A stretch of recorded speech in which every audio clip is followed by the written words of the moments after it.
My name is Tanya Finchum, along with Juliana Nykolaiszyn. We're with Oklahoma State University, and today we're in Aline, Oklahoma, to speak with Joyce and Ray Ryel. And this is part of our Centennial Farm Families, so thank you for having us today. You're welcome.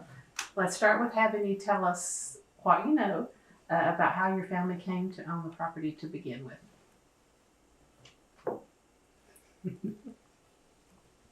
Go ahead. No, it's your family. Well, actually, I guess there's a couple stories. We heard that my dad had said that this wasn't achieved actually in the land run. But my great-grandpa Watson traded a set of mules and a wagon for this land. And they farmed it for, well, until he died. And then my grandpa, Ryel Farm, took over the farming.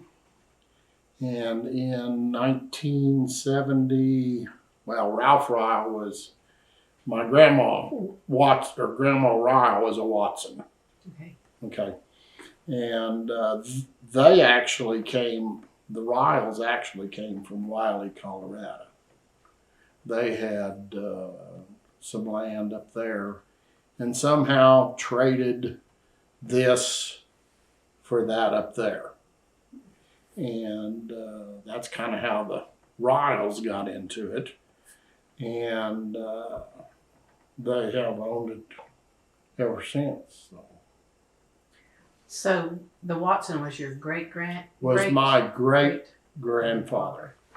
And how many children did they have? They had 3 girls and a boy. Mm-hmm. And all of the girls left here, and the boy, he went to Oregon. And my grandma stayed here. Of course, she got married to Ralph Ryel. Her name was Lottie. Little bitty tiny lady. I knew her. She was still alive when we got married, and just she wasn't 5 foot tall and didn't even weigh 100 pounds, but was quite the lady. She'd give anybody in town that needed anything, she'd give them the shirt off her back. You know, she was just that kind of person. They took people in. She raised foster kids. She was a ball of fire. So. And they had 9 children. Uh-huh. Wow. And there's, I have an aunt that is the only living one left. Mm-hmm. All the rest of them have been deceased. Well, if there were 9 children, how did your father come to have it out of and the other? Well, he owned a farm 1.75 miles south of here. That's where I was born and raised, was in Major County, which is just across the Alfalfa County line. And when my grandparents passed away, of course, he was farming this because his brothers were, well, one of the brothers was a farmer up around Cherokee. One was a minister. One was a minister. One done custom farming or custom cutting. One of them moved to Wichita and worked at Boeing. Mm-hmm. The girls, one of them went to California and got married out there. And then the other one stayed here, which she's still alive. Her name is Inez Marshall, right? And she lives in the fellowship home in Fairview, Oklahoma. But your dad was the only one that really was interested in continuing the farm. Yes. So when they divided everything up, they sold it to him for $35,000 in 1979. Yeah, something like that. Yeah, something like that. Might have been no. No, it'd be before that because we be got married in 73. He owned it before I graduated high school. Mm-hmm. probably 1969, I think, is when they sold it to him. And of course, when he passed away, we bought it from our mother, and she lived to be about 88. My dad died at 70, and she lived to be 88. And we have lived here 40 years now. We moved out here about 6 months after we got married. So. And you got married when then? 1973. So. At night. We got married at night. In the dark. Why does that have to be? I know. So. Did you have brothers and sisters? Yes, I have 2 brothers, an older and a younger. And they live, both of them live in Enid. Not interested in farming? Nope. No. They wouldn't interested.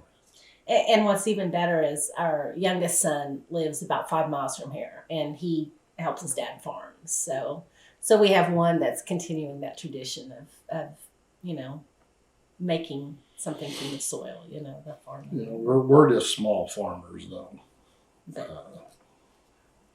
Was the farm originally 80 acres or 160? 160. 160. Yeah. And the house was right here where we're at. And several years ago, we dug a storm shelter. And when they were digging that out, they found some of the brick from the old dugout that was originally here.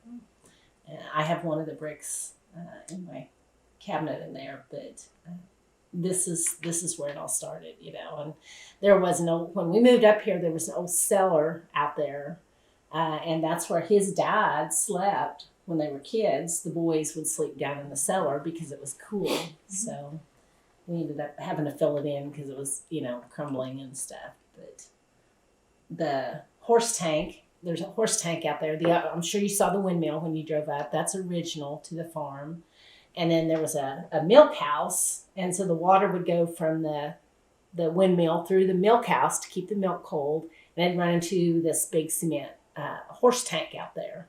And it actually has Great-Grandpa Watson's initials in the year 1912, where he wrote it when they poured that stock tank. So it's pretty cool. But,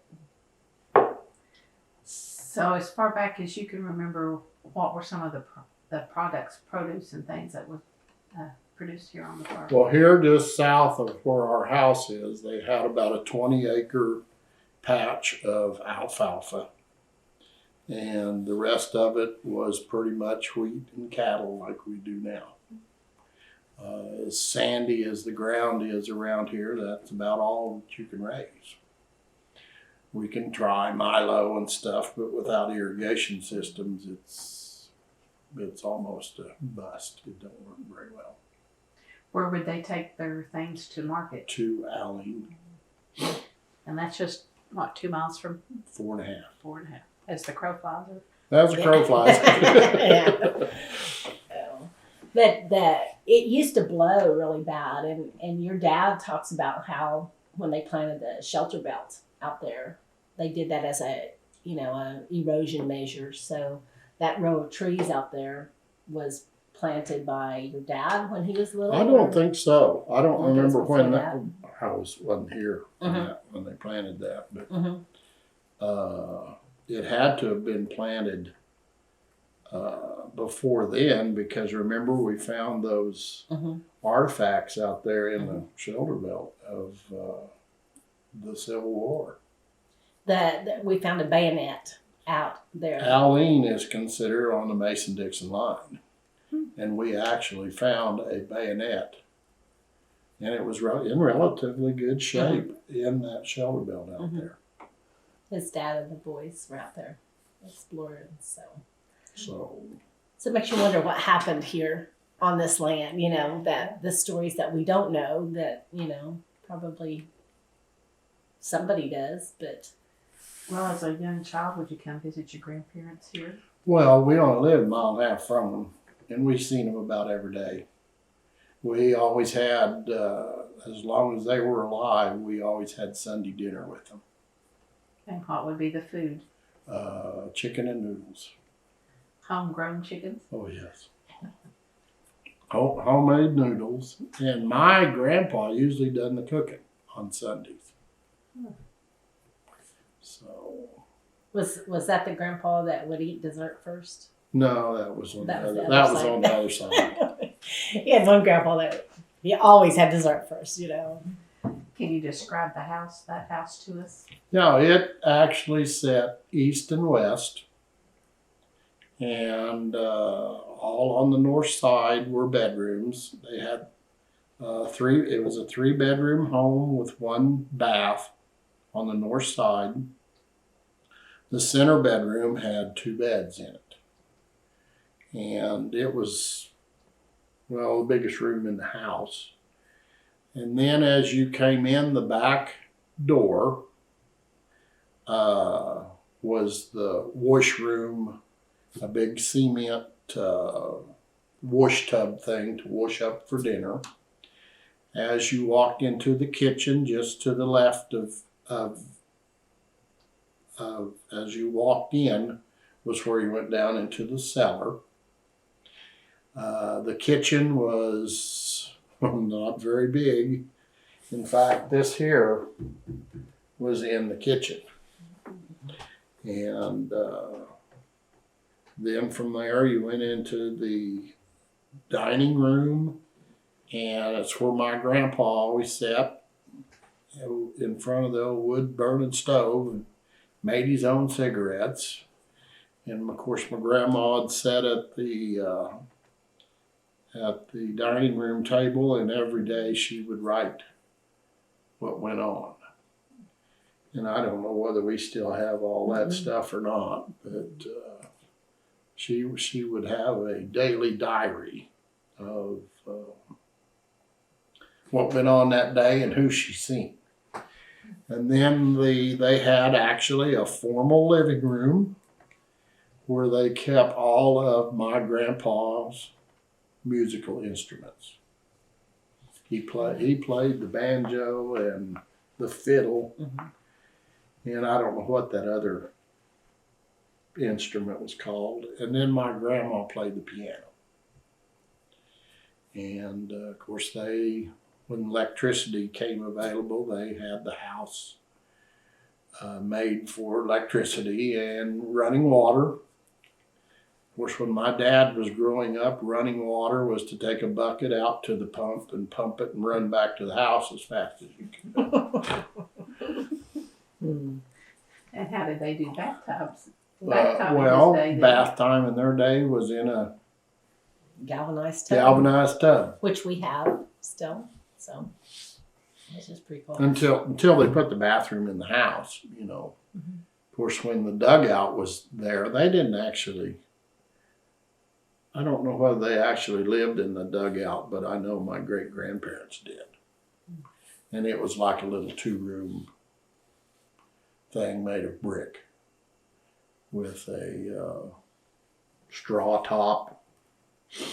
And of course, Dad did tell me during the Dust Bowl, which went on in the 30s, he said they used to hang burlap sacks over the windows, wet them, and by nightfall they would be mud.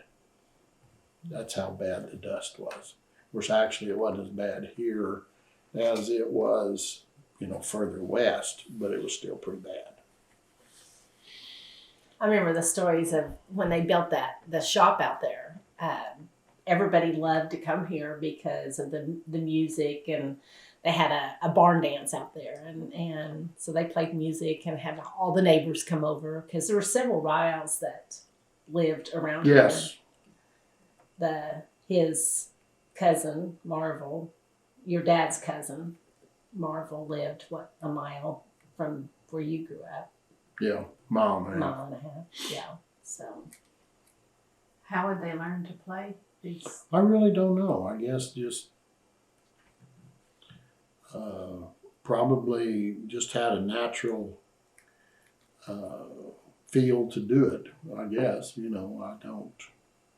I never did ask. Had they moved here from your great grandparents? They came here from. Ireland. Well, then that may have something to do with. Is where they came from, and my grandpa Ryels came from Germany. Because my grandmother was redheaded, and how they ended up meeting at that I do not know. But I do know how my dad and mother met. My dad was shot in the war, and he was in the Korean War, wasn't he? Or whichever one it was. I don't. Sometimes my mind don't work very well. But she only lived they actually went to school together at a county school, which was just a mile east of here. Round Grove. She lived a mile north of there, and he lived a mile west of the school.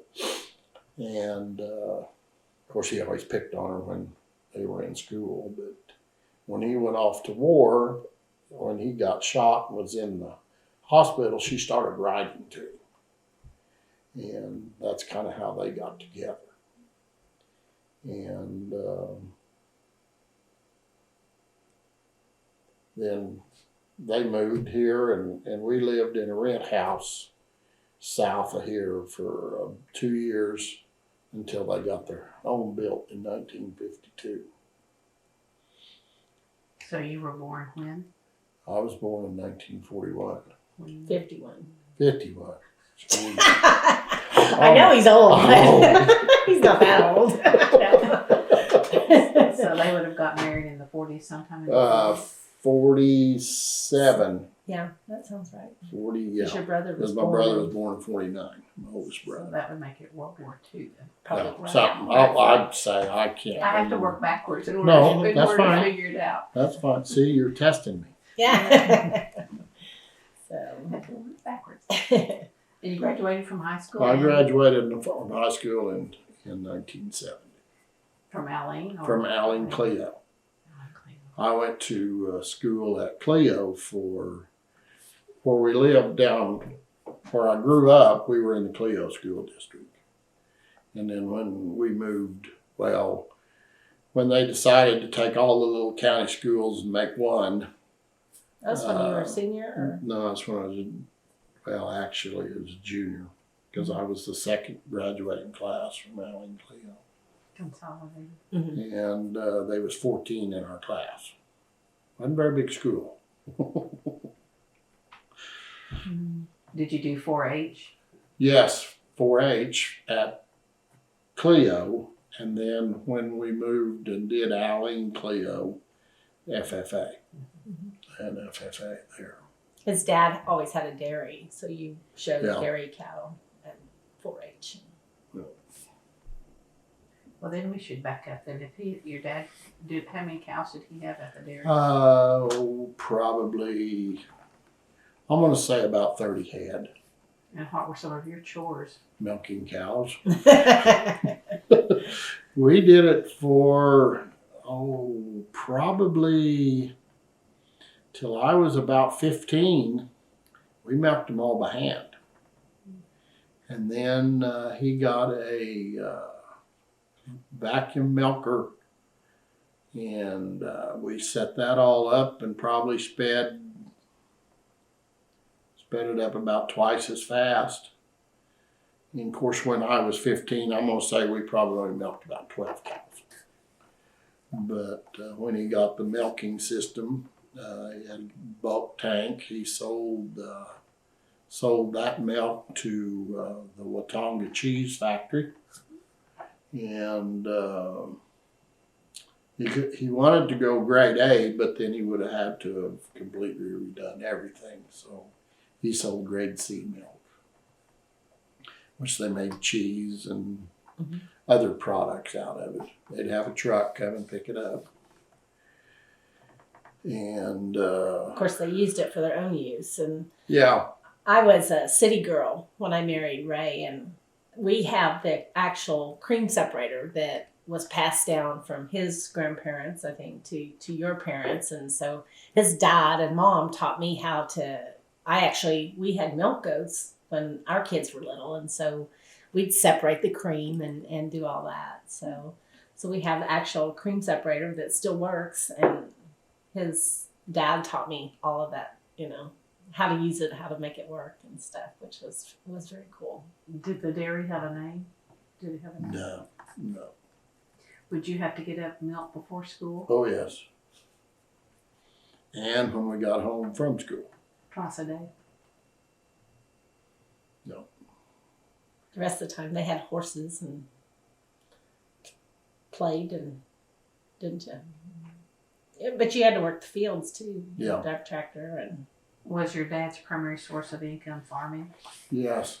But now, since he was shot in World War II, he did draw a government pension because he was disabled. He had very little use of his left leg.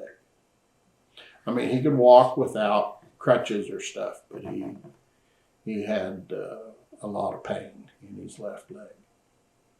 Did your mother work to supplement income? No, she did not. She was strictly a housekeeper, which she probably did more work than.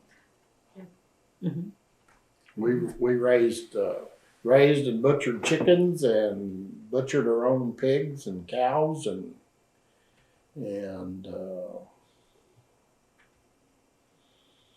she'd go to town once in a while and buy a few staples, and that was about it. So. Well, had your grandfather worked off the farm, or was he No. primarily farming? All he ever done was farm. Of course, my dad, all he farmed was when he really got started, my grandpa was renting a couple extra farms and this one. And he had what they called an old Twin City Minneapolis Moline tractor with steel wheels. And that's what he farmed with, which would pull about a 314 plow.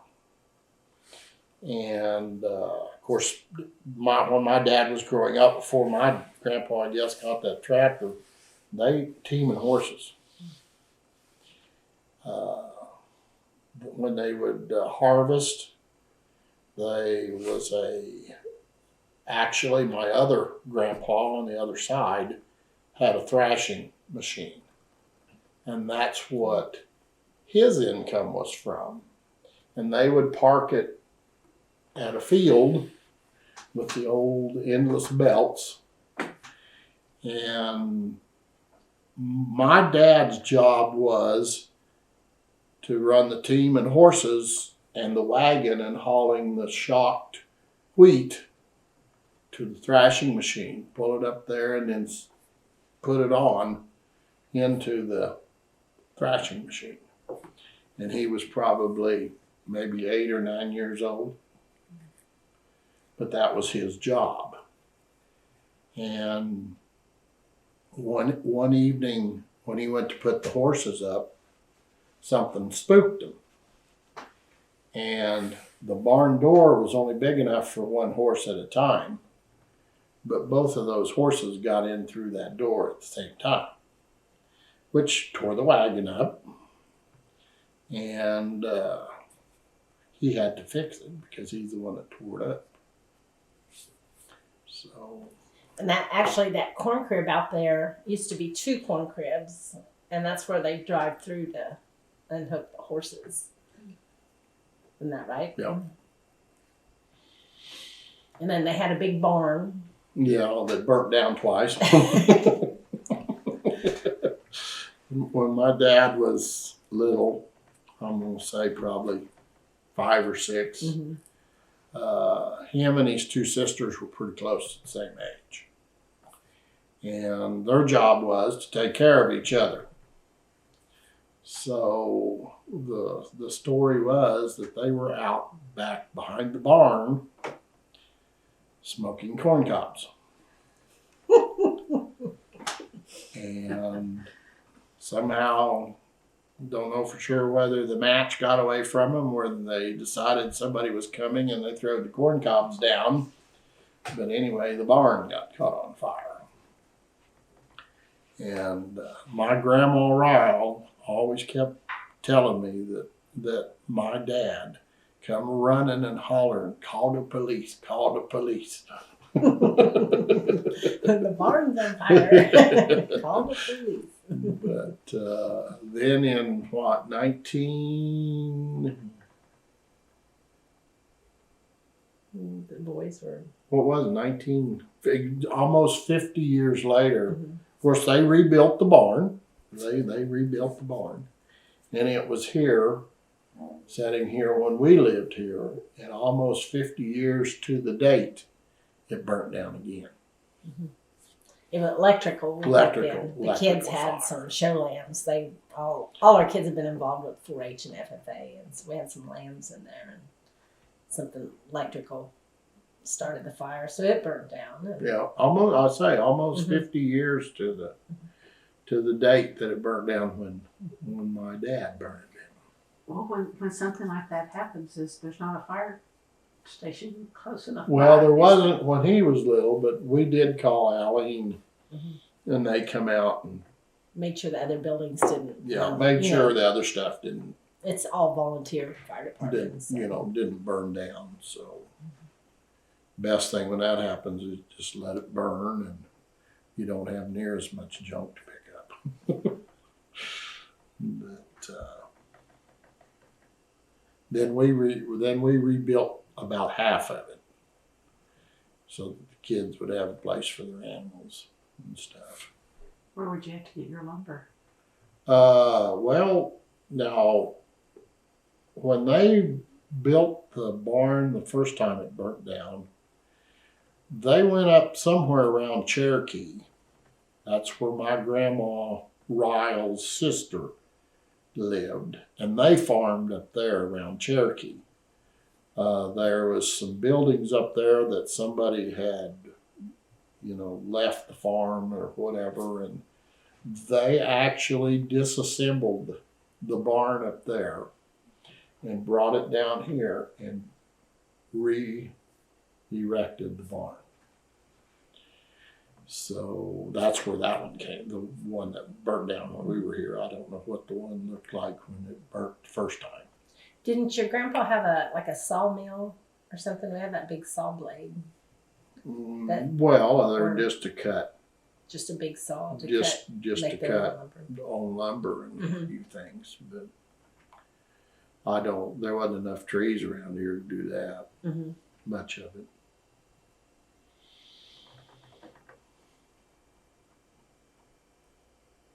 So from the rental house, then y'all moved here?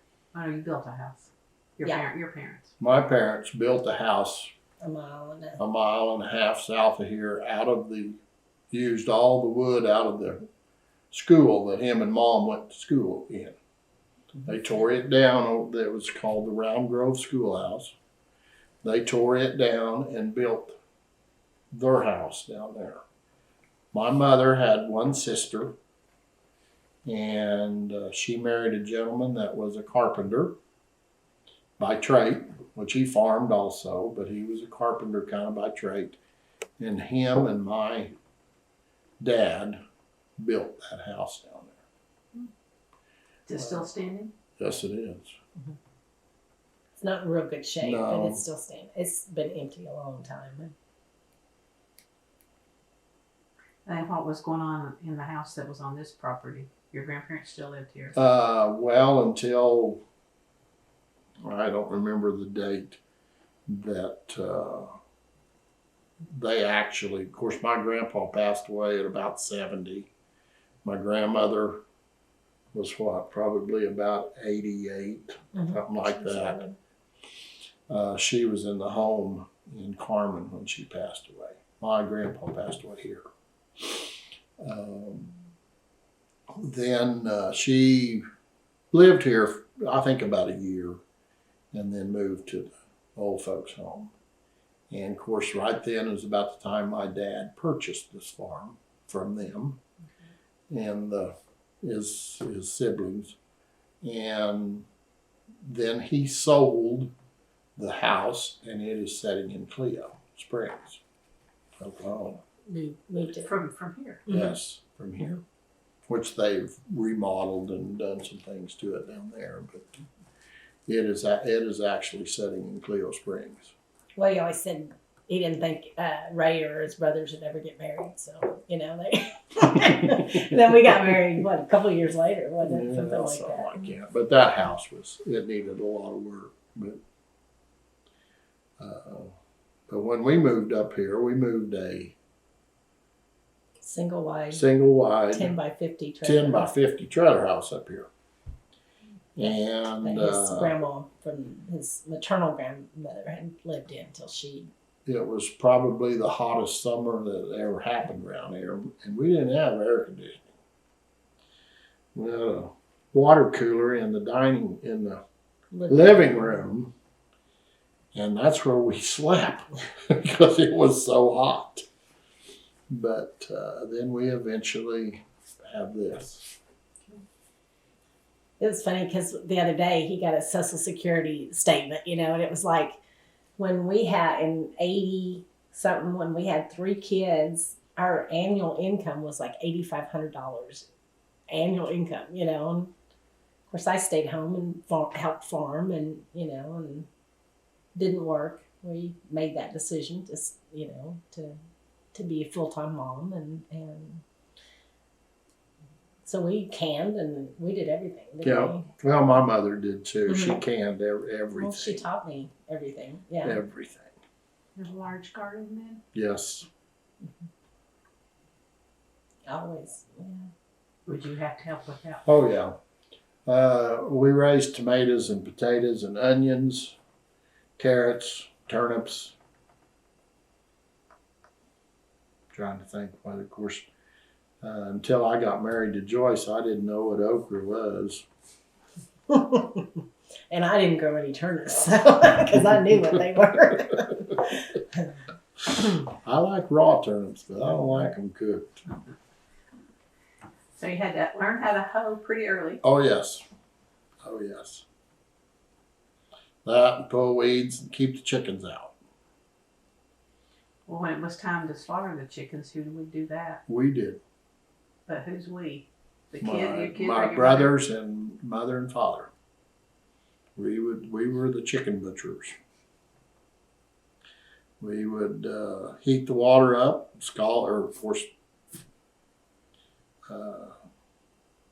kill the chickens and heat them. Heat the water up and scald them so that you could pull the feathers off. And my mom we'd put them in a cool tank of water, and she'd sit there and clean them, and then our job was to cut them up. You taught me how to cut up a chicken. Yeah.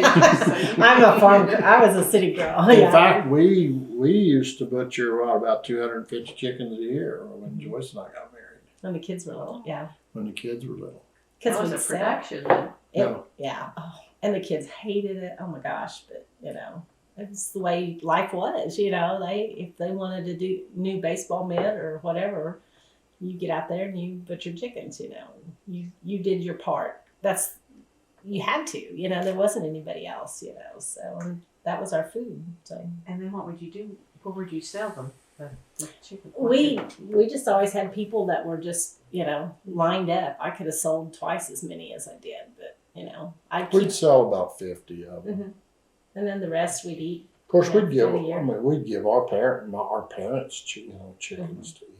Yeah. Well, your mom and dad always come out and help. Yeah, they'd come and help. They were so close to our kids, and that, especially our youngest. He spent from the time he could, by the time he was potty trained, he was with Grandpa every day. Claude would come up here and sit around and talk a little bit, and then him and Mason would go. They'd go out and take care of the cattle and just, So he knows as many of the stories as the rest of us. That's part of the problem. Everybody loses the history, and that's why I was so excited to be able to do this, was to have some of it recorded. I've heard a few things today that I didn't know, so. Was there a particular time of year when the chickens would be? We'd always do it in the summer. And then Spring, pigs yeah. were in the fall. Or? Yeah.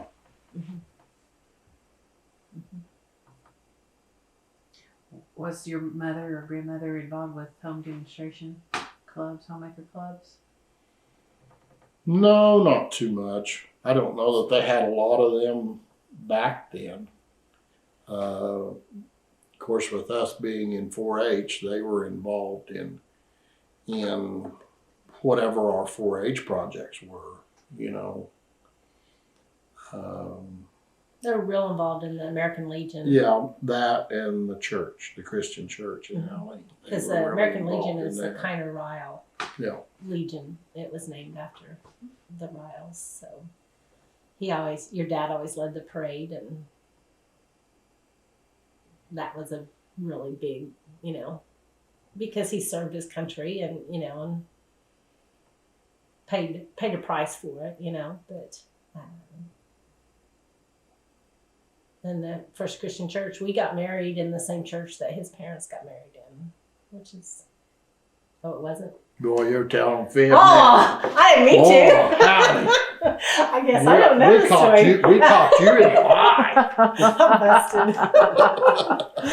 busted. Who told you that story? I guess I just made it up. I don't know. That's what I always thought.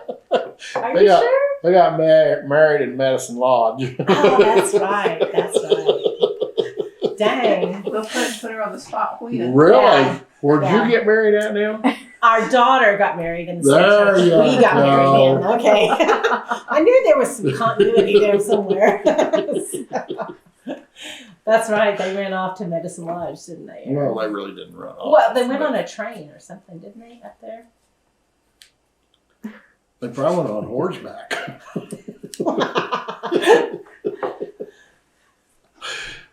Your dad told me a lot of stories. A lot of them weren't true. He was a mess. Oh my A lot of gosh. them weren't true either. I'll tell you, he could sit there and serious. You even knew it wasn't true, but he could tell a story, and you would believe everything he said. Well, and I came in as a very naive city girl, and here he's telling me all this stuff. And, oh my gosh, did they play tricks on me? Because they didn't have any sisters. I was the first girl in the family, you know. Well, how did you two meet? That was an accident. It was. I think I served him a hamburger. I grew up in Laverne, Oklahoma, and my dad moved to Fairview, and there was a little called Queen's Kitchen, it was a restaurant, but it had, like the Sonic does, it had the little telephone, you know, that you could order. And he worked in Fairview at a manufacturing plant, and he'd come in there during the summer and eat lunch. And I worked there from when I was a senior and then through my first year of college. And he had this really cool car, you know, so like a 1970 Dodge Demon. Did I get that right? Yeah. Okay. Give me one. Oh. Of course, it was almost a short marriage because he tried to teach me to drive that, and it had a clutch in it, you know. But it was like a competition clutch, so I couldn't even hold it down with 2 feet, much less. Oh, you could hold it down, but it was when Okay, you went well. to let it up, that spring in there would It was boom. Yeah. So, yeah, when I was in high school, I just played basketball and studied and stuff. And so we went back for my 5th year class reunion, and I'd gotten married and I had 3 kids, and I was milking goats and butchering chickens. And all my friends were like, oh my God, what did you do to her? You know? But I loved it. It was. So when did you get married? You graduated from high school in 70, you said. 73. August Got married in 10th, 1973. Did she get that right? Yeah. What I have trouble remembering is her birthday. I never can remember whether it's the 10th of October, the 8th of October or the 7th. So I just buy her 2 presents, and then that way I'm covered. Oh, whatever. Some years I get good presents. Some years I get nothing. Yeah, One year for my anniversary, I got like an old watermelon that'd been in the back of a pickup. Hey, I always bought her something, and it was never the same. Never the same. One year I got 5 milk goats for, that was I think Mother's Day or something. I don't remember. But so yeah, it's a. But one thing I have never bought her, and this is the truth, I've never bought her flowers. Ever. Not that she don't deserve them. It's just that I've never done anything wrong to ever have to buy her flowers. Whatever. I don't think I want to touch that. I know. I don't think I'd go there. No. Hey, 41 years. We made it that long. Well, when the farm came into your ownership, did you start making changes on some of what was grown? No. It's just what works here. You know, the options are kind of limited. I have tried soybeans about 5 years ago, and it actually cost me $5,000 more to grow the soybeans than what I made, so we didn't do that. We've tried Milo a couple years, and actually this year was the first time we ever got a Milo crop. And it made 40 bushel. Which is real good for Which is real good for dry land Milo around here. Our wheat crop this year was the worst that we have ever harvested in our lives, which averaged 3 bushel to the acre of what we farm. Just drought. And it was the drought just killed us. We do a lot of what people call, I guess, crabgrass. Most people think that's a weed, but cattle love it. So we have our own hay business, and we put up a lot of crabgrass hay for our cattle during the winter. And then we plant feed on a few places that we kind of want to kill the stickers and the weeds and stuff. We'll plow that up and plant sowed feed. So how many acres are you managing these days? About 1,200. That's why I say we're just small. We're just small farmers. We own 3. We own 3/4. 3/4. But we're just small farmers. Was there a point at any time that you thought you would lose this original 60?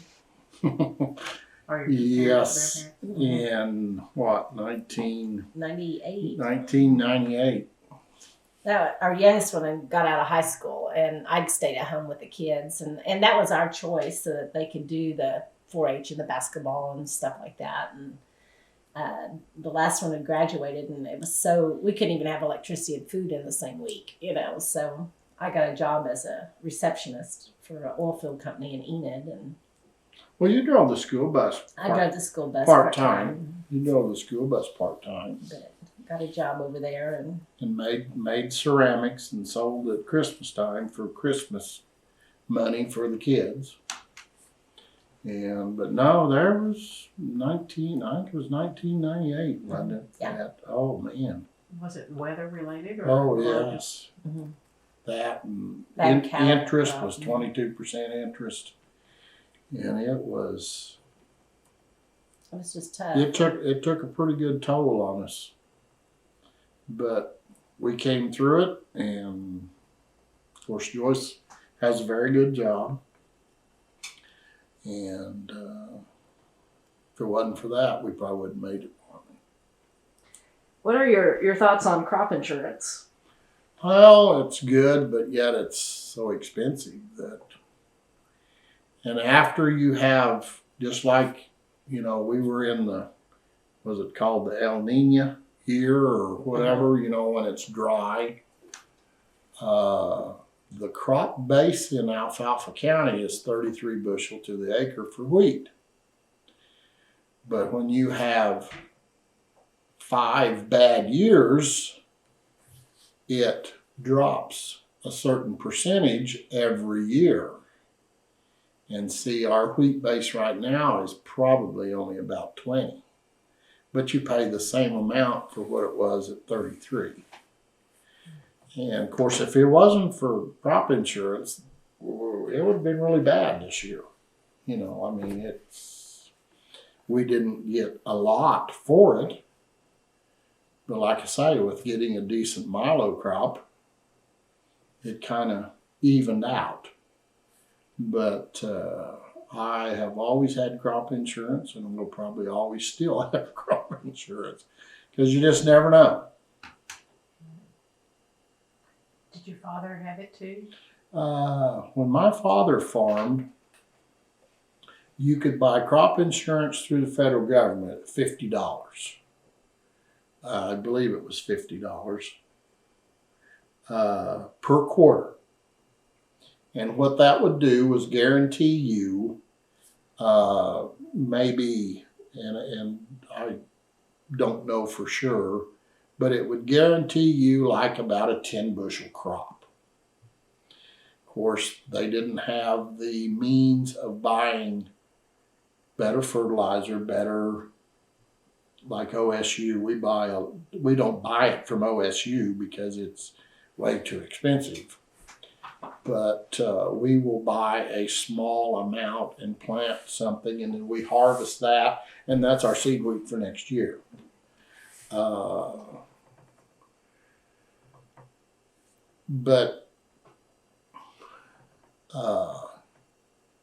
He put some of the farms in CRP, didn't he? Yeah, and then when, of course, he had a bad time in about the time we were married, wasn't it? Probably 70. In 73, he ended up putting these farms in the CRP program because he couldn't make it. They would guarantee him, he got it signed up for $50 an acre. Of course, he was getting close to retiring. And back then, they only paid you on your base farm acres. They didn't pay you for the full 160 unless it was all broke out. But of these two farms, there's 270 acres of farm ground. And at $50 an acre, and of course he also had 2 oil wells that wasn't producing very much. He might have got $2,000 a year out of each one of them.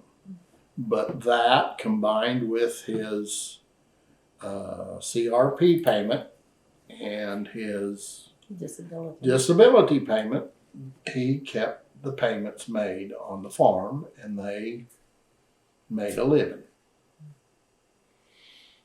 You didn't need as much back then, you know.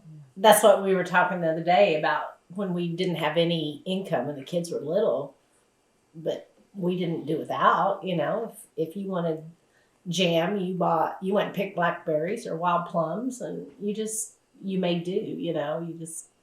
I don't think we ever shorted our kids or did without anything, but no, we made do with just what we had, you know. It's just now that everything is so expensive. The equipment in particular, yes. Oh yeah, there's a $287,000 tractor sitting out there.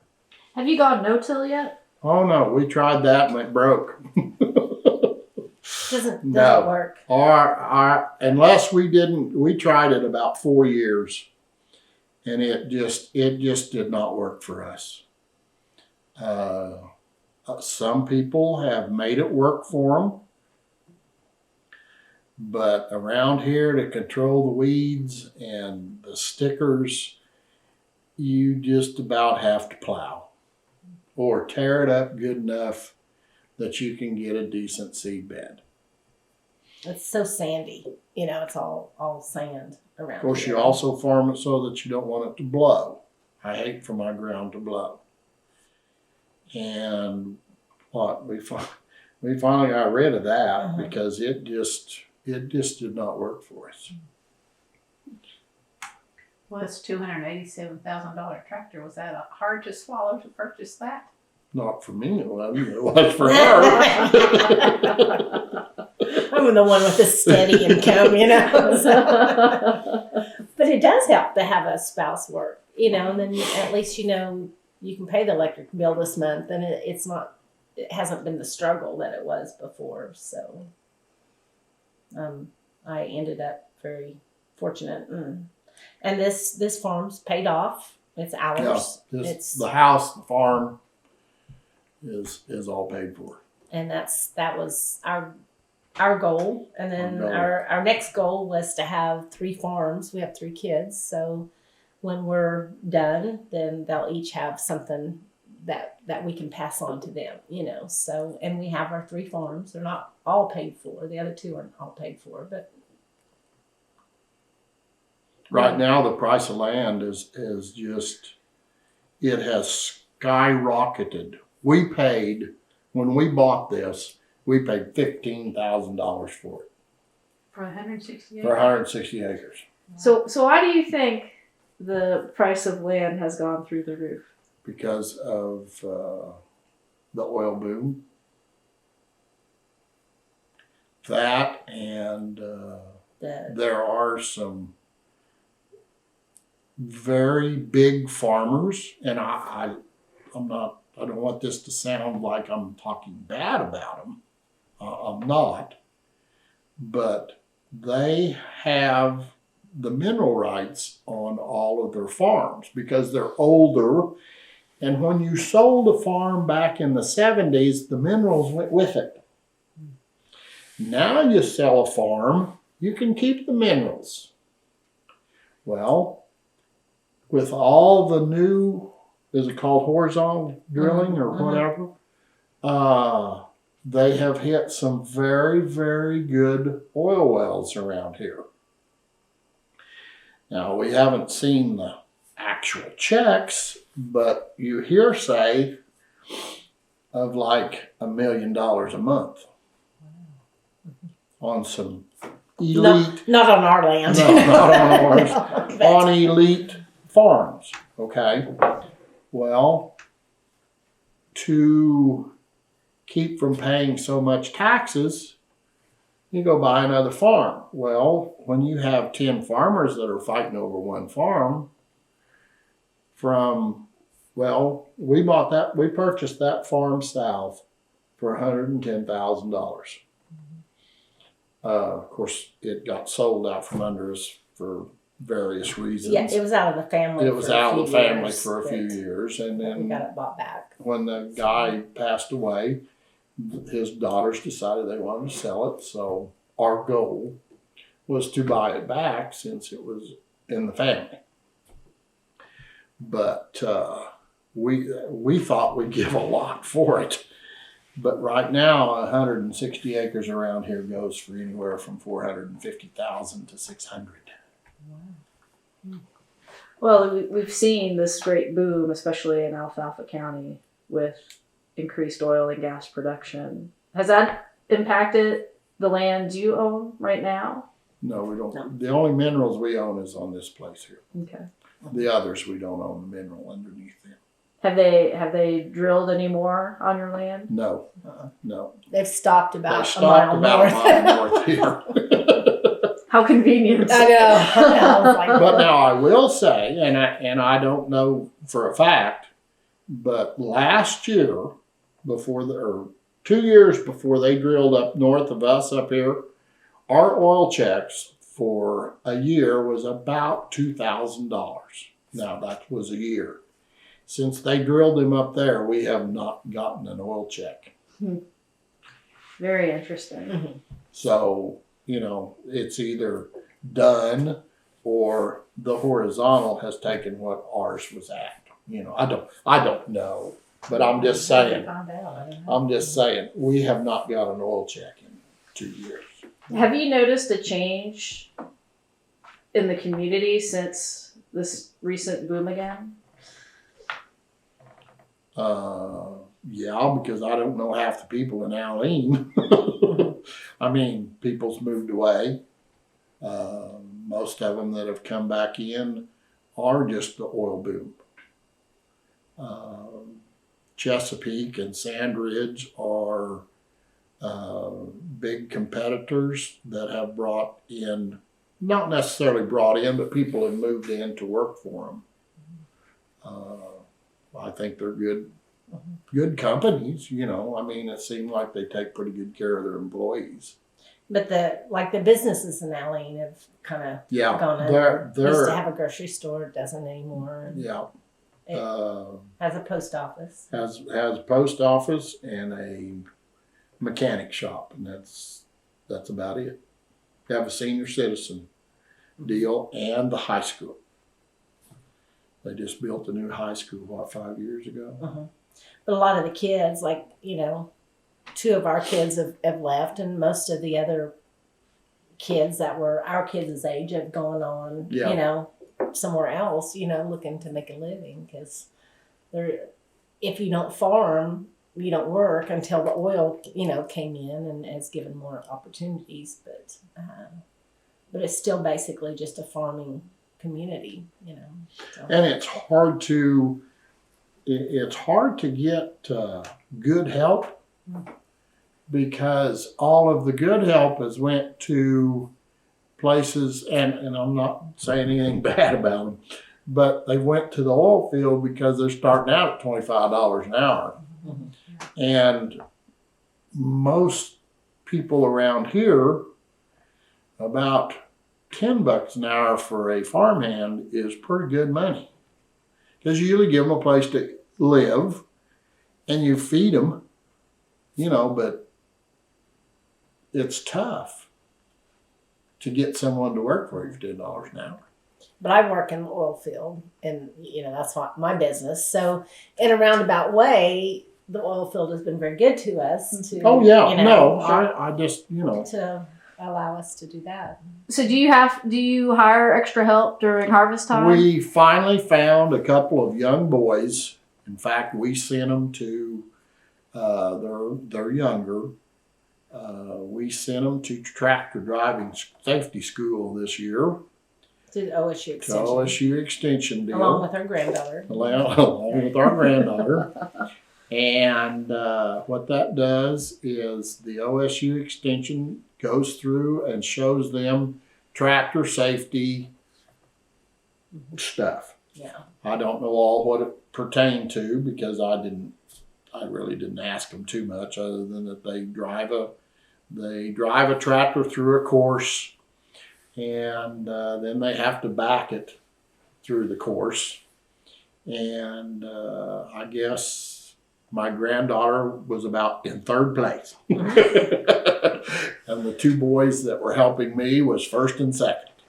So they live close to here. Yeah, they just live a mile and a half away from us. So they help them 3 and days a week. they're homeschooled, and they're just really nice young men that really want to learn. But their biggest thing is when you say, let's take a tractor, they fight to see who gets in it. Do you trust them with the $287,000 one? Oh, yes. You have to. You have to. And your granddaughter is, no, your daughter. Granddaughter. She helps interested in farming. Oh, no. Well, She does want to be a veterinarian, though.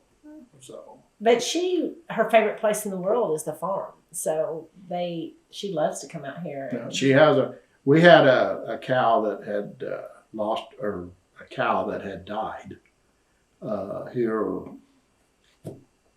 6 years ago, I guess it was, about like that. And we had a ball calf. And she just made her day to get to feed that calf. Well, to this day, she can walk out in a herd of cows out here and holler, "Lady," and that cow will come up to her. She has put a halter on it. Mm-hmm. She has dressed her up in a dress. She has taken a blanket out there, and when she's laying down, she has laid with the cow. Mm-hmm. She's laid on top of her. So granddad better take care of that cow. Yeah. Yeah, that's not one that's going to town, you know.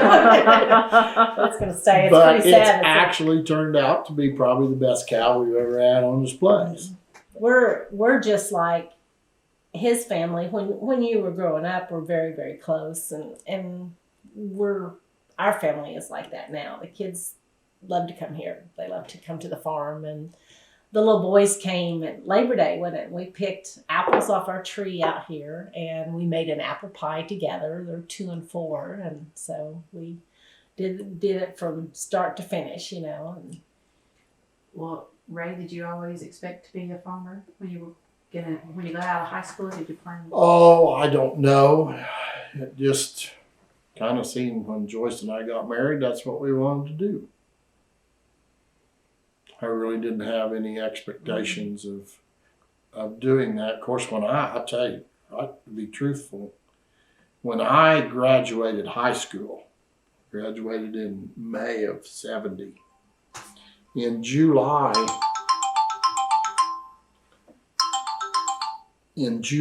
of 1970 is when the lottery draft came out. And a lot of kids got the student deferment deal where they could go ahead and finish school. And I took my chances, if I'm going to go, I might as well go. I wasn't going to enlist, but if my number come up, I was going to go. And luckily, my number was 361. So I should have never went to college because it became just a big party deal. And but he worked outside. Oh yeah, I worked at Waldon Manufacturing for 27 years. So he'd work, and then we'd farm. Yeah, we'd farm on weekends or after he got off work. So it was a struggle to keep the farm, and stuff. But then I got Votech, went to Votech for mechanics and machinist. Yeah, and a machinist, and that's what I did down at Waldon was a machinist. And the last 7 years I was there, I was the plant superintendent.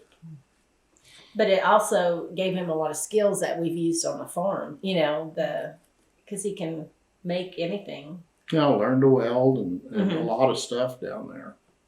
So. And they were very good people to work for.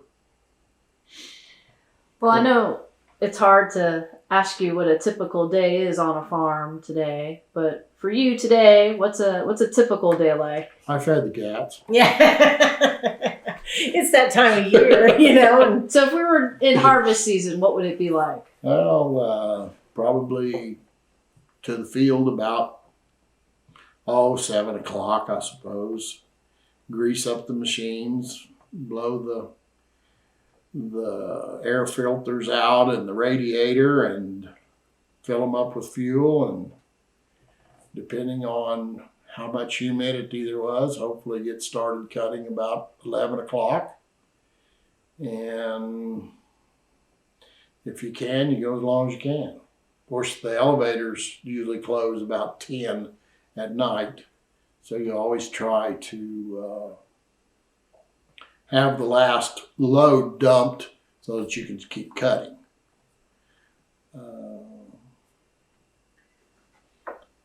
Then, of course, when it's around here, when it's time to harvest, it's time to cut. You don't want to dilly-dally around. In the same way with planting. When the weather's right, that's when you need to plant. Now this year we did about half of our ground and waited until we got some more rain because it just got too dry. And that we actually planted later looks better than that we planted early because it came up better.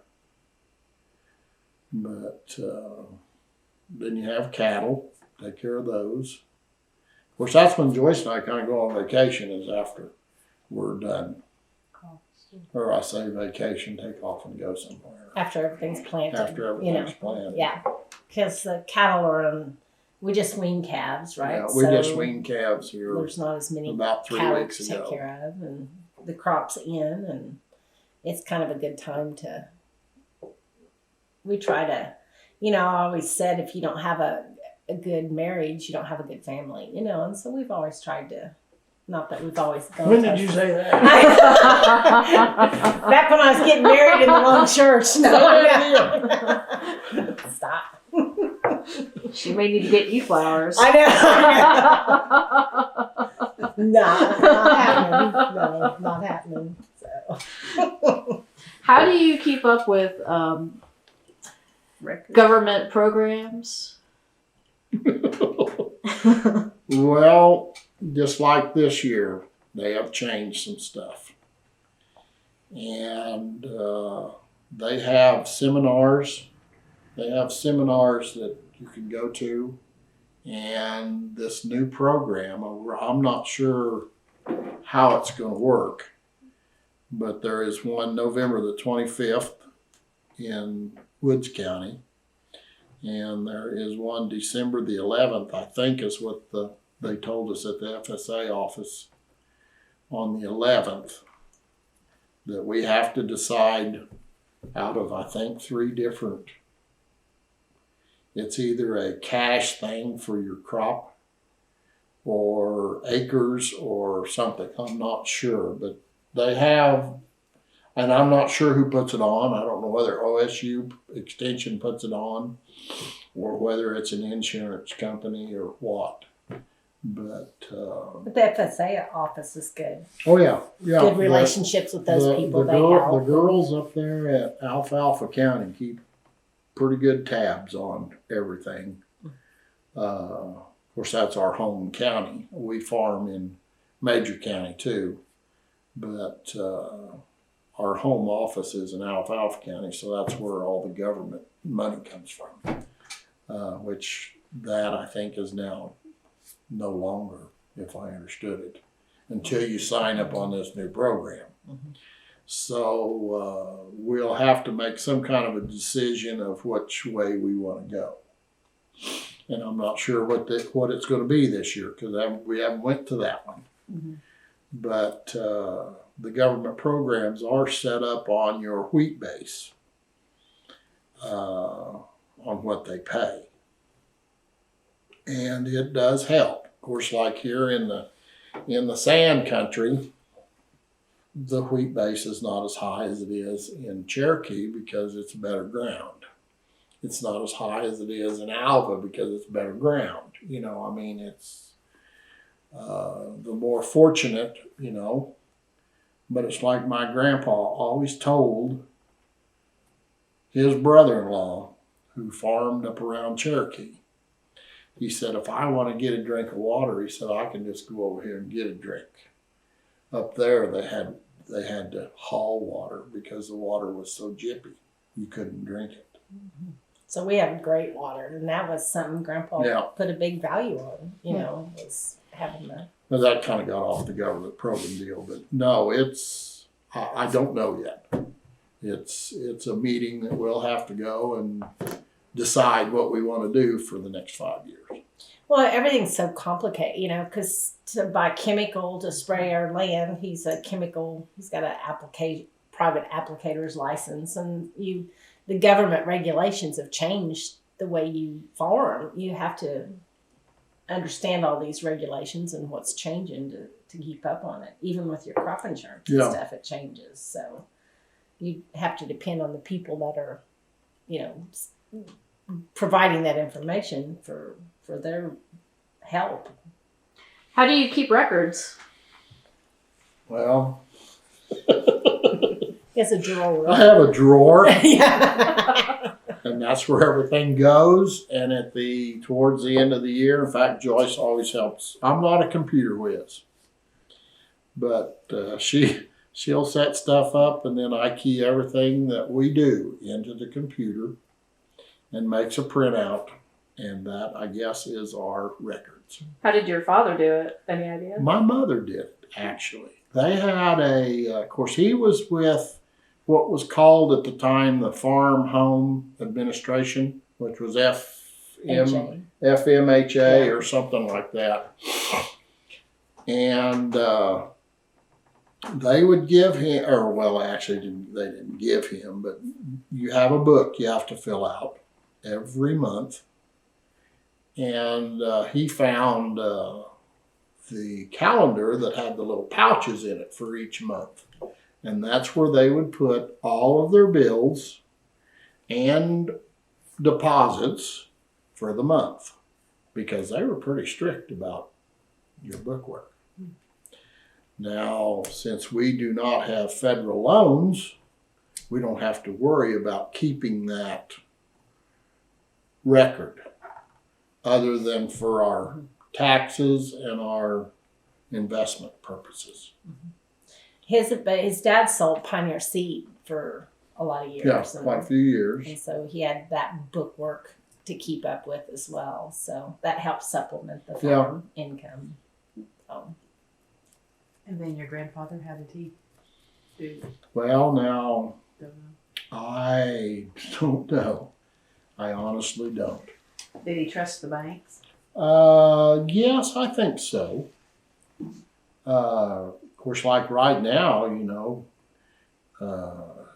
go buy groceries, you might not like one store, so you go to a different one, and that's kind of like the banks are around here now. But with the oil boom happening, they're wanting you to come in and see them now. In fact, I received some letters from Enid banks. When we bought our farm over here, east of here, we are now with Farm Credit of Western Oklahoma, which is in Alva, Woodward. They have one in Kingfisher, and they're all tied together. But it's a low interest loaning institution, and they actually beat the interest rate of what banks do. But when we purchased that farm, that last farm, it was like a pack of wolves. Here you are buying a farm. You want us to loan you the money to do that? No. Where was you at 10 years ago? I mean, when we really needed help, no one wanted to help you. And if they did, the interest rate was so bad that, of course, that's decided by the federal government, I think, the interest rates. But well, now with that oil checks, a lot of people going in and paying off. no, they're notes. paying off So their notes. It's hurting these small town banks. In fact, the reason I know it, I don't know it for a fact. My son banks in Alva, and actually the gentleman that works with him is a distant cousin, but he's really helped my son get started, and they are looking for people to borrow money, because like I say, the oil boom has hit up there. People have just walked in and deposited their checks and say, here, pay off that loan. Which I would like to be able to do that. I know I'll never win the lottery, so. They just need to come a little further. I down know, the road. just bring a little couple further south, so. But it'd be nice to have an income like that. That would pay things off, but, we're okay too. Yeah, we're not. We got this land secured. We can live on it till we're both gone, and then it won't matter. It could be somebody else's problem. But. The way my dad always told me, he said, if you want something, you got to work hard enough to get it. And I think we've worked pretty hard for what we have. And I've never really wanted a lot, other than just to make sure I keep it. Because like I say, in 1998, we thought we were going to lose everything. It was that close. Mm-hmm. We finally found, what was the name of that loaning institute? Lytton? I don't know. Something like that, out of Texas. And how we found that, I don't know. But they loaned us $14,000. And that $14,000 kept this farm, and it was this old house set here. We just remodeled this. Okay, there's no house in it. And we made monthly payments to them for like about, what, 5-6 years. And then Joyce, of course, with her job, moved up rather quickly. And we paid them off. And then we never borrowed any money on it again. But no, this was just what, like a little 3-bedroom home here, and it's now a 5-bedroom with 3 baths. And They say when your kids leave, you can downsize. They just come back and bring more with them, you know. So we'll have them when they come home. We'll have them all over the place, you know. and we'd probably been better off to have just tore it down and built a new one. It cost us about that much, I guess. But there wasn't anything here we wanted to change. Mhm. Now, we did change the kitchen around.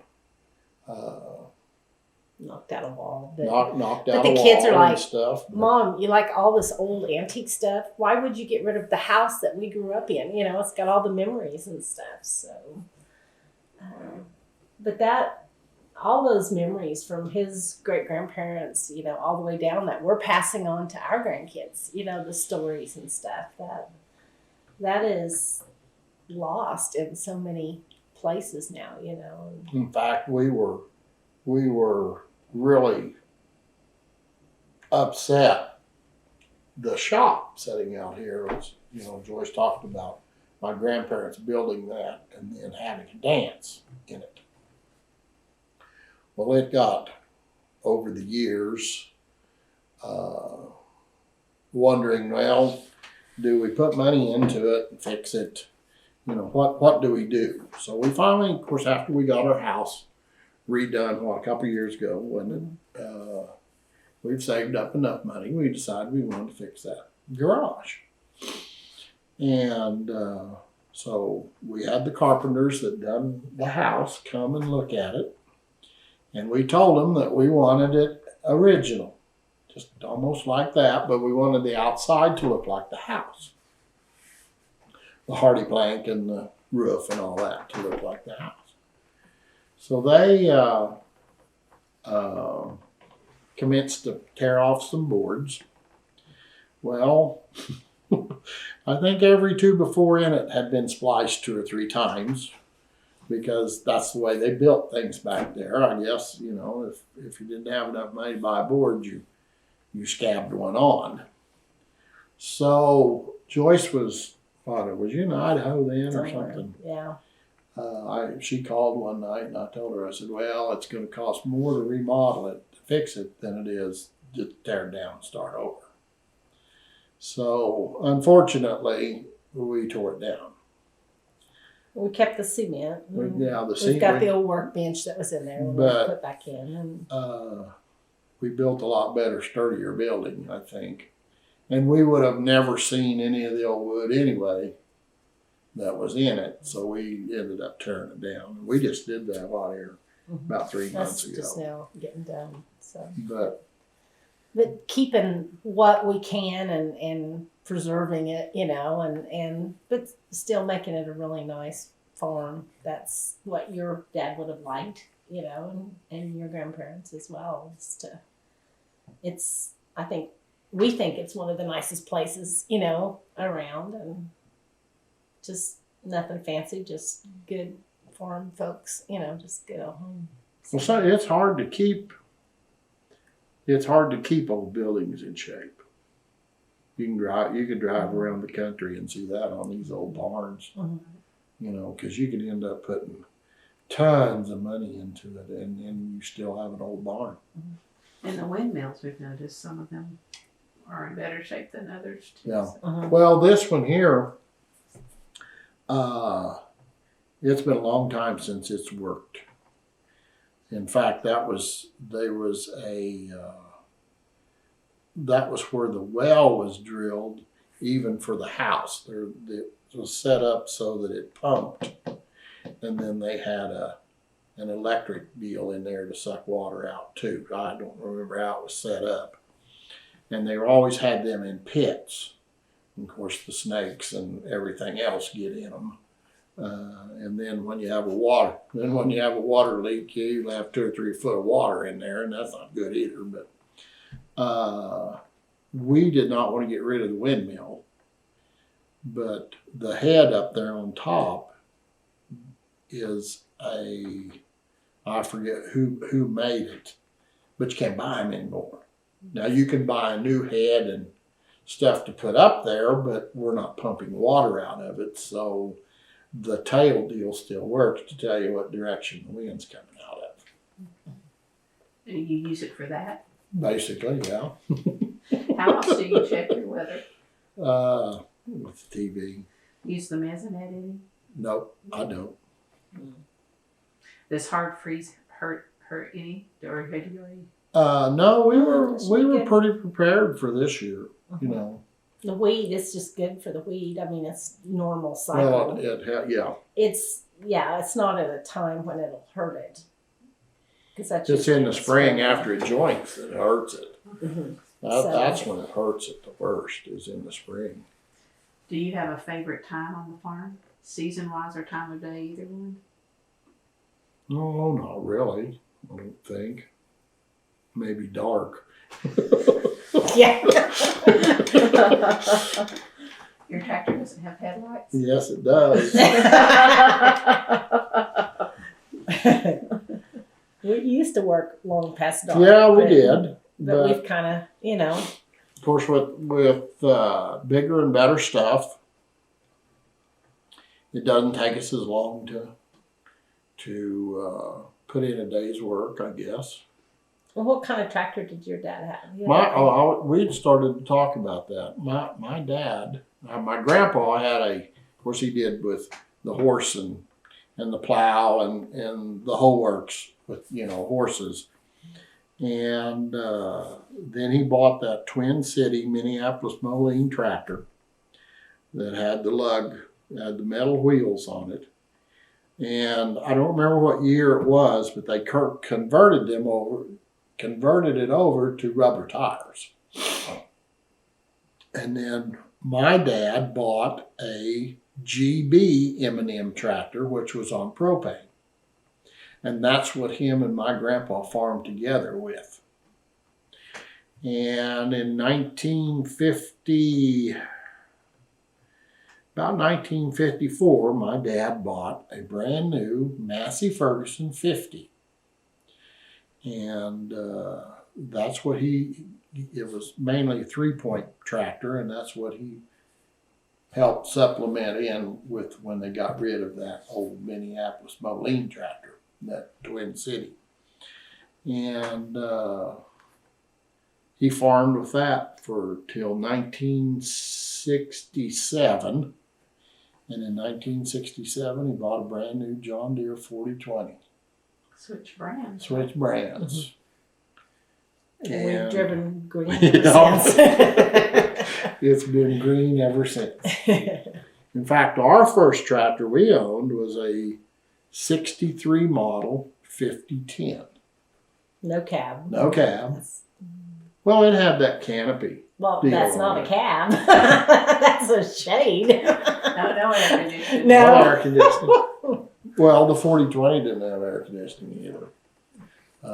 Back then, you didn't. Man, if you had an air conditioning tractor, you was way above everybody else.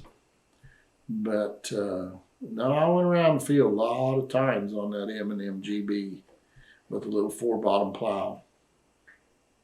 How would you keep your mind busy during those laps? Sing to around? yourself, Sing. I guess. We should have him sing for us. Yeah. Probably not. Not a good idea. Actually, I do remember one summer, I was plowing up here. I don't remember whether I was plowing for my grandpa or for Dad. I don't remember for sure. But it was towards the evening. It was summertime. It was towards the evening, and it was an old trip plow. You had to pull the rope to trip it out of the ground. But Dad told me since it was so late, just don't worry about tripping it and finish up this much of it, you know. So I was driving around fields, you know, and all of a sudden I come up on this plow sitting over here in the field. Well, I looked back and I'd lost my plow. I drove all the way around that field. Didn't know you were missing a The plow. hitch had broke. So needless to say, I hurry up and get that tractor around over there so it don't look like I drove all the way. Of course, I never thought about the tracks in the furrow, you know. And of course, Dad asked me how many times I went around the field before I realized I'd lost that. And then your dad, he was he's even a worse nut than Ray is. We were down south when we were doing that waterway, and there was water down there, and Yeah, we've been married, what, about 4 years? yeah, not I very guess. long. We pulled some really bad stunts on her. Yeah. But anyway, we were down there working on a waterway, and we got that 40-20 stuck. So we went to a neighbor and borrowed his tractor to pull it out. Well, when the water broke, the platform on that 40-20 was probably about 3 foot off the ground. Well, the water was running over the top of that platform. So there's pretty deep holes, and it had dual wheels. So Dad had convinced Joyce that we lost the chain out there pulling that tractor out, and said, I had shorts on, so you need to walk out there and see if you can pick that chain up. Wasn't that what it was, a chain? Yep. Oh yeah. Oh, I just no, you followed need the to get a little farther north. So she'd walk a little far. Now come this way. And of course, when she did, the hole of where we had spun for that tractor being stuck was probably about 5 foot deep. I just went plumb under. Oh, I come up, I was spitting mad. There was mad. steam coming off of that water. But they always said that they could hear his dad laughing all the way up here to the house, you know, because he was just thought that was a. Seems like that should have earned you flowers. Something should I wasn't the one you that did think. I know. Oh, his dad was a mess. We've sent her after panel stretchers, and There is no such thing as a panel stretcher, but I'd run all the way up to the shop till I can't find them, you know, and I'd run back. Oh, they're just laughing because, you know, I'm the dumb city girl, you know. Maybe 41 years has been too long. I know. I know where your suitcase is at. I Want me loved to your help dad. I loved your mom, but I loved your dad especially. You know, his mom was just real quiet and, you know, always wore dresses and just took care of her family and did, you know, but his dad, oh my gosh, he was fed. I'd get mad at him, but he was always laughing and making us laugh, wasn't he? What were holidays like Thanksgiving and Christmas? Well, Christmas in my house was rough because I only got one present.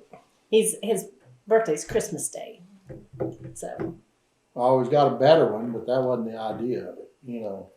But that one year you were, what, 3 or 4, and you got a drum? Didn't take long to break the drum. So he's running through the house. He just opened it. Bing, bing, bing, bing. Boom! Fell on it and broke his only toy. No, we always had at least Thanksgiving and Christmas was big family get-togethers. Of course, my dad had a big family because 9 kids, you know, and they usually all came, you know, because of my grandparents. Did they living come there. up here? Yeah. And of course, my grandma, they never had a lot, but she made sure that everybody got something. It might have been a pair of socks, might have been a bow tie, it might have been a whistle, you know, or she might have made a crocheted item or something, you know. But every grandchild always got something. Like I say, it might have been pair of socks, but you know, we all got something, you know.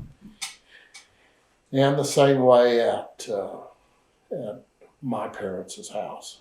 That was one thing they always done was Christmas. Might only been one present, like I say.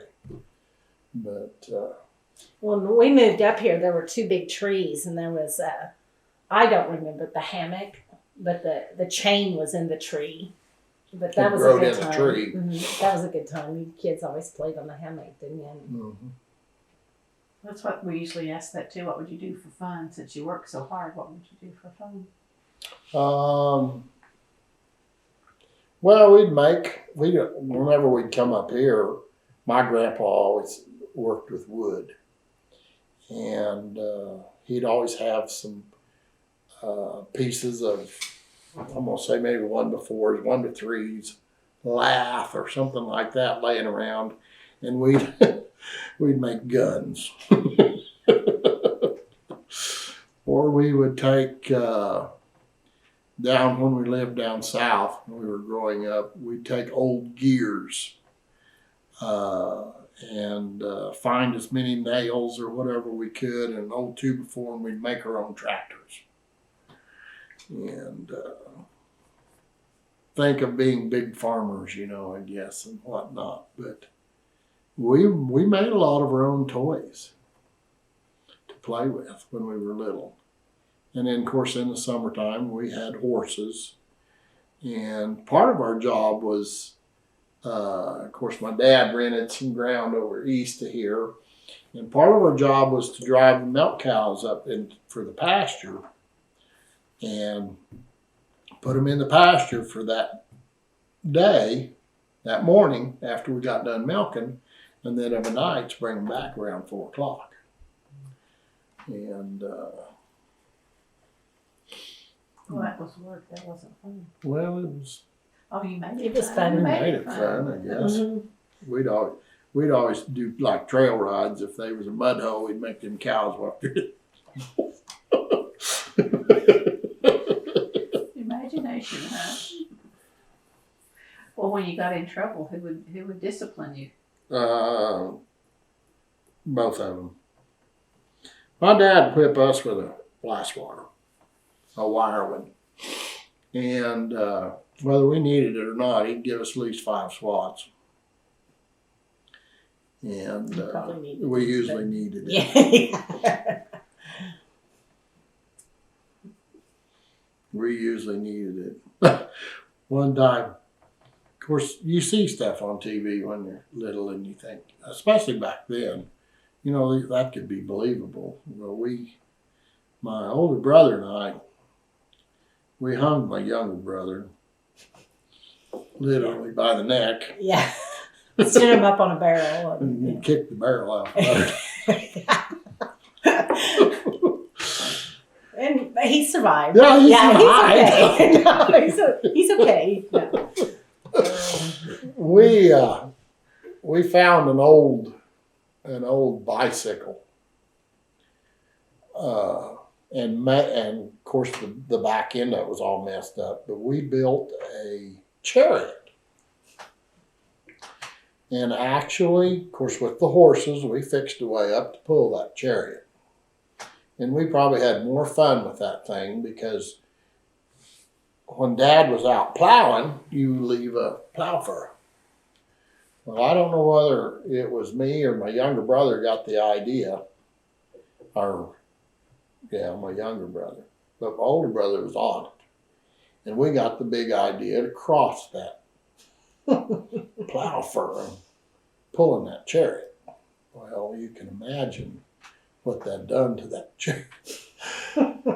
chariot. It just stood it up and he just kept going. Broke the front wheel off of it. But I guess that was fun. That's a wonder any of them survived, I think. Well, when you turned 16, your dad locked you in the stanchion. Yeah, he locked me in the stanchions. Of course, In the milk bar. they were homemade wooden stanchions. Which is where you stanchions, where you Put the lock cow and lock them in there so that they'd stay in there and eat. And usually once in a while, to keep the feed from rotting or, getting bad, we had a deal made where you dig it around the 4x4s or the 2x4s that came down through it, or the cows can lick it out. And of course, like I say, my dad could sell sand to an Egyptian. I mean, he that's just was his temperament. And he said, "Would you mind cleaning them deals out real quick before we bring in more cows?" Well, sure. I grabbed that deal and got in there, and about that time that stanchion went locked. And he ripped me. Not in fun, I don't think, But it made me so mad. But he told me, he said, "Son, I'll probably never ever get to do that again." And I said, "No, you won't." But that was the last time he ever whipped me. And he did it in love. He didn't do it, It was the old times, if your kids needed whooped, you whooped them, and it's the way we raised ours, and all three of them are great kids, Never had any trouble out of any of them. Not that I knew of, I guess. Oh, I'm sure they done things I wasn't supposed to. I did things I wasn't supposed to. You'd do almost all of it again. Yeah, I probably would. I don't think there's anything I'd want to change. Well, and our final question will be, what do you see for the next 100 years for the farm? Oh, probably my youngest son still farming it, and hopefully our grandkids hanging on to it. We want it to stay Ryel. We want to if we can leave it where we can get these 3 farms paid off, they'll have, especially this one, but then they'll have a legacy that comes behind that maybe they won't struggle like we had to struggle, to keep it and buy it. And I think, I don't know, our granddaughter, she's 15, the oldest one, and she swears this is her house. She's coming back here. This is where she's living. So, I think things change, obviously, but I think they will all. Our daughter is she's about an hour away in Woodward, and our oldest son's in Arkansas, and I don't know that they'll ever come back. He would choose to, but marriage and stuff makes a difference in jobs. But I think they all are very grounded in the roots of the farm, so this will always be home to them, and I think it'll always be home to our grandkids. There's not a better place in the world than right here.